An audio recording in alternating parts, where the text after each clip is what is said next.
అయితే నేను అబ్బాయిలకి ఈ వీడియో రూపంగా ఏం చెప్పాలనుకుంటున్నా అంటే, దయచేసి పెళ్లికి ముందు మీరు ఇలా ఏమైనా ఫిజికల్ ఇన్వాల్వ్మెంట్ ఒకవేళ వెళ్తున్నారు అంటే ప్రాపర్ ప్రూఫ్స్ లేదే ఫిజికల్ ఇన్వాల్వ్మెంట్కి వెళ్ళకండి. ఎందుకంటే అది మీ కెరియర్కి ప్లస్ మీ మీద క్రిమినల్ యాక్షన్ తీసుకుంటానికి చాలా ఈజీగా ఉంటుంది. అమ్మాయిలు కనుక వెళ్ళి కంప్లైంట్ చేస్తే రేప్ కేసు అని ఖచ్చితంగా ఎటువంటి పోలీసు అయినా కూడా అది ప్రూవ్ చేయాల్సిందే.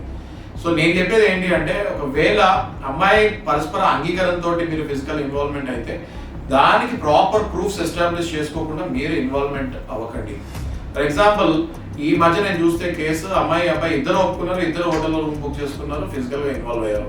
కట్ చేసి చూస్తే స్టోరీ కరెక్ట్గా 3 months అబ్బాయి మీద పోలీస్ రేప్ కేసు వేయడం జరిగింది. ఇప్పుడు ఆ అబ్బాయి యాంటిసిపేటరీ బెయిల్ మీద మా చుట్టూ తిరుగుతున్నారు.